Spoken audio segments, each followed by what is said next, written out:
Hey, folks, this clip is brought to you by Farm Bureau Health Plans. For better coverage, better rates, and better service, go to fbhp.com/ATOZ. That is Farm Bureau Health Plans.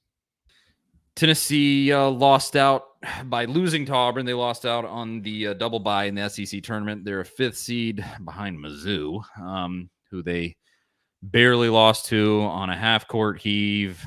And if they would have just beaten them, they would be the fourth seed in the SEC tournament. But here we are. Such is life. Ultimately, it really wouldn't have made much of a difference because you were probably going to play Missouri. If everything falls the way it probably is going to, you probably would have played Missouri in that spot regardless, in that Friday spot. But the draw is this. In its first game, Tennessee will play one of Ole Miss or South Carolina, and then they will play Missouri if they beat that team. And then they will play most likely Alabama, but it could be Florida or Mississippi State if either of those teams beats Alabama. And then the next game would be the championship game. It's an interesting draw because you could face Brandon Miller and that whole situation again. You already beat them once, and you beat them once without Josiah Jordan-James and without Phillips, and now you're going to have to do it without Zakai Ziegler if you do end up playing them. When you see this draw, what do you think Tennessee is going to do here, Zach? God, that's such a loaded question, and it's. I mean, I don't know. I think Ole Miss beats South Carolina. I don't think there's any way that. I mean, it's possible that maybe South Carolina. They very nearly beat Missouri on Saturday. Ole Miss did. I tend to think Ole Miss will come out of that. I mean, Tennessee could lose in the first round, and it wouldn't surprise me. Or they could go, all the way to a championship, and it wouldn't surprise me. I really don't know what to expect. I didn't really that Auburn game. I mean, they were in it, so I feel like they could be okay moving forward without Zakai. I don't know about making a deep NCAA tournament run, but I think I saw enough from them where it's like, okay, they can get by. They can still win games without him there. It's not the same. It's a little bit different, but they still have it in them. I don't know. I'm not ready to make a prediction on them, going past Friday, to be honest. I like this point from Tanner in the comments. He says, this basketball team is so weird. A time traveler from April could tell me literally any outcome in the next 6 weeks, and I would believe them. Yeah. I agree absolutely. 100% with that sentiment. I have no idea where this is going to go. I mean, I can say I think Tennessee will make the semifinal. I think they'll make it to Saturday and probably play Alabama. Now, at that point, I would guess Tennessee will lose to Alabama. Zakai Ziegler is such an important piece there. He's so important in terms of that matchup. Like Javon Quinterly for Alabama is so prone to turnovers, and he plays really wild when he's not on and focused. And Zakai Ziegler is the perfect match for that. He throws guys like Quinterly off. He throws guys like Wendell Green off, who you lost to on Saturday for Auburn. He's so good against guys like that. So pesky. Gets in passing lanes, is all over the place defensively. He was, as of today, he was named to the All-SEC defensive team. The SEC coaches voted, and he was all SEC defensive. And I think All-SEC second team, too, as a point guard. Should be first team, in my personal opinion, but whatever. But he is just really important in a situation like that. And I think defensively, Tennessee has more than what it takes to beat Missouri. They can correct the mistakes of the last game. And, maybe Missouri won't shoot absolutely out of their mind and have a crazy, insane day where they make a half-court shot to win the game. I don't think that's going to happen again. And I think you should absolutely, if you lose to one of Ole Miss or South Carolina, I don't even want to think about that, but that's very bad. I would put it that way. Even without Zakai Ziegler, that is not a good loss in any way at all. You beat South Carolina by freaking 90 points. But they only beat Ole Miss by, 4 or 5? Yeah, it was at Ole Miss. Yeah, but still. Farm Bureau Health Plans has been serving Tennesseans for over 75 years, and much has changed in Tennessee over the years, but some has stayed the same. Farm Bureau Health Plans has always valued personal relationships, especially when it comes to good health and good service. Plan on Farm Bureau Health Plans for health, dental, and vision. For better coverage, better rates, and better service, go to fbhp.com/ATOZ or walk into one of their 200-plus locations across the state of Tennessee. That is fbhp.com/ATOZ, Farm Bureau Health Plans. I mean, I don't feel like without Zakai, like I said, they can get by, but I feel like the potential for like a major letdown is still there. Sure. And they, that was with Zakai again. I mean, he played in that game. Yeah. Mhm. So that's why I'm like, I just don't know. I mean, they could roll through this thing all the way to Saturday and have it set up with a big game with Alabama, or something bad can happen. I agree with the time traveler comment there. Barnes has historically performed well in the SEC tournament, and that's why he's made the championship game 3 out of the last 4 times the tournament's been held, I think, and then won one of those. I will So say that playing those games without Zakai should help them. Most of the Arkansas game and all the Auburn game should help them be prepared, for this tournament without him. It kind of sets up that Vanderbilt on the other side, if they can get past Texas A&M, I mean, they have a chance to a path to the championship game with the way yeah, they've been playing. I mean they beat Kentucky already. That's yeah. I mean if you're Kentucky, you're probably or Kentucky or Texas A&M, you're probably a little concerned with that draw. I mean, realistically, although Vandy doesn't have Liam Robbins, he's out with injury, and Yeah. that's their best player. So there is that. But yeah, they've had some nice little freak wins here to end this season. They won in Rupp and kind of made a little noise. But I to me, if I'm predicting, I think they make it to the semifinal and lose to Alabama probably. But I think you can beat Alabama because actually, Mr. Jones makes a great point here.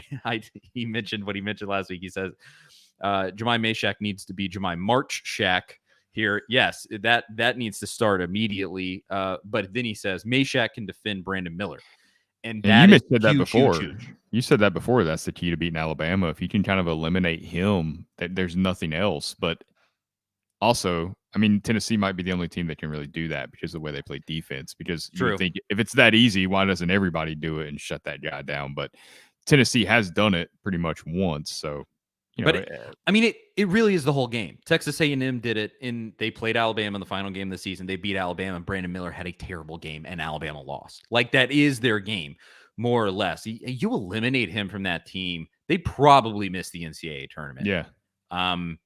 And which is I'm sure why Nate Oates felt the need to cover for his player after everything that happened. Dude, once he goes, like it's gonna be so hard to recruit for Alabama. You would think after that whole situation, if you're Lord a willing. parent, you're gonna. It's not like Alabama was a hotbed for college basketball to begin with, or college basketball recruits to go there. With the Nate Oates reputation and all this that's happened, I mean, this could be like their last kind of. All right, y'all had some fun for a couple of years. Now you're gonna go back to being Alabama. I'll be interested to see who stays out of Clowney and Mark Sears and those guys. The additions to Miller haven't been the stars. If they stay, they might be fine before, but that's a little in the weeds. You'll see some of these ACC schools had some down years, like UNC, that's probably gonna miss a tournament now. I bet they go portal shopping pretty heavy. So Yes, wouldn't surprise me. That could be a move there, but regardless, that would be my prediction. Semifinal, and then they don't make it past there.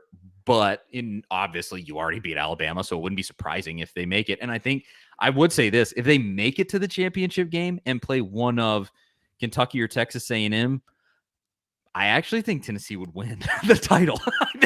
So there's a very real scenario where Tennessee wins the SEC championship. Because I can't say that about Kentucky though. After losing twice with Ziegler, not that they're good. It's just it's so hard to beat a team 3 times in a season. It's so hard to beat a team 3 times. I tend to agree, but I actually think, speaking of Jemai Mashak, it might be a little bit of a better match with Case and Wallace to have Jemai Mashak playing. Again, kind of in the weeds there in terms of matchups with SEC teams, but it might actually be a better matchup than it was with Zakai on the floor. That's projecting a lot to say that Tennessee is ever better without Zakai. That's tough. I mean, they would be better than those games where Zakai was in foul trouble, which happened decently often. But outside of that, I mean, he was such a killer. And it's a brutal loss. But honestly, as you said, and Tanner in the comments said, nothing will surprise me at this point. And then, of course, we'll talk about the tournament next week when that time comes. But it's it's an interesting time for Tennessee basketball. I do think the injury to Zakai almost insulates Barnes from any criticism here if they get bounced earlier or Yeah. anything. I mean, you can, because people in decompressing from the regular season after that loss to Auburn and the regular season was over, I just posted. I said it was a disappointing overall, but a decent regular season. You're going to be almost certainly a 3 seed in the NCAA tournament, 4 seed at worst, and like that's pretty good. Like that's okay. And then all the responses were like, "Well, there were a ton of injuries. There were a ton of injuries. There were a ton of injuries." Absolutely true. In my personal opinion, that wasn't the defining characteristic of this team. There were, but you won a bunch of games without Josiah Jordan James. You beat Kansas without him. You beat Alabama without him. You won some of your biggest games without some of your best players. So, I look and I go, if you were 100% healthy, do you win maybe 3 more games this season? Maybe you win like the Vandy and the Missouri games or something like that. I mean, hit free throws, you win those games. Exactly. So It was maybe there's just some missed factors shots. like that, but that wasn't the now going forward without Zakai. That's such a brutal injury for your team. That is one where I kind of start to give an excuse to Barnes there. But outside of that, I have a hard time just being like, oh, it was injuries. That's why we were inconsistent. They were inconsistent when everybody was healthy. But yeah, that's a whole other conversation. Let's touch on this real quick because it's something we don't ever talk about. What do you think about the Lady Yes. Vols this weekend? Huge, Ashton Huge. mentions Lady Vols basketball with an upset and a letdown. Give a take on them real quick. Beating LSU, I was like, okay, maybe starting to figure it out a little bit here. I mean, that's a Yes. massive win, and then losing to South Carolina is not that big of a deal. I mean, they're going to win the national championship. Yeah, they're going to go undefeated. Yeah, so that wasn't that big of a deal to me. During that game, the South Carolina championship game, I believe the announcer said that South Carolina gets an offensive rebound on 49% of shots they put up and miss shots. Yeah. 49% of the time they get an offensive rebound. And it was so hard to watch where it was just like you literally couldn't get a defensive rebound against them. And it's not like the Lady Vols don't have some amount of height. I mean, South Carolina is just ridiculous. They're going to easily win the national championship this year, in my personal opinion. But I will say this for Kelly Harper. It was her first ranked win of the season, beating LSU. That was only LSU's second loss of the entire season. Mm-hmm. The first loss was South Carolina for them. And South Carolina whipped them up and down the floor, if that tells you how good South Carolina is. I mean, they destroyed LSU earlier in the season. So I look at that. That is a huge win that gets a pretty decent amount of equity with me for Kelly Harper, because at least I can look and go, hey, she can do this. Now, this is what I will say, though, because she's on thin ice with me. I'll be 100% transparent. I want that Lady Vols program to be elite, and she has not been elite. This tournament is huge. I think the NCAA tournament is huge. Make at least an Elite Eight. Please make the Elite Eight. And best now, if she can make a Final Four, or even much less a national championship game, if she can do that, you've won 2 years of equity with me at that point. If you can get back there, but an Elite Eight, you make it there, and I won't be having maybe Tennessee should move on to another coach conversation. I will put it that way. That's how tenuous it is. Like, to me, with Kelly Harper, I'm so serious about the Lady Vols program. I love it so much, and I want it to succeed so badly. It's been a very polarizing conversation that I've seen. There's a lot of people that are ready now to move on. There's a lot of people like you that are kind of like, okay, I don't know, but we'll see. That LSU win gives you a little bit of confidence. Let's see what happens in the tournament. And there's people that are just like mad that you even bring it up. Like, they just hate the idea of it, which I can get. I mean, she's a former Lady Vol. That's a really hard thing to do to move on from her if you feel like that's what has to be done. But I mean, if you had Lady Vols didn't have a coach right now, and you had to go pick Kelly Harper or you had to go pick Kara Lawson, who would you take right now? Kara Lawson. I think most people probably would, right? Immediately. Yeah. And you just look, Tennessee is still, despite the years in the wilderness, one of the most powerful programs in women's college basketball. You look at what LSU did this last offseason, getting Kim Mulkey. She lost 2 games this year. 2. And that was a huge hire. Yeah. I mean, I mean, the massive. results speak for themselves. Like, yeah, they're butting their head up against probably what will be one of the great women's college basketball teams of all time in South Carolina this year. But like they went from absolutely nothing to 2 losses, literally overnight. Mm-hmm. I mean, just go make a great hire. That's what I would say. Like, it just seems so, and everybody says, who would you hire? That's a different conversation that I'm not going to get into. But that's, you know, The thing I'll say about I, Kelly I Harper, feel very strongly about it. the thing I'll say about Kelly Harper, and I would love for her to have success at Tennessee. I would love for her to, take the program back to what it was. Yeah, I don't know if we'll ever see it what it was under Pat Summitt. There will never be another Pat Summitt, so you can't really put that expectations on anybody. That would not be fair to anybody. But this is kind of what she's been throughout her entire career. I mean, I think she got fired at one point, I She believe. did. So NC State. Yep. what it's almost like the Rick Barnes conversation. What do you expect to be different? I mean, Barnes is delivering what you hired him to do, basically.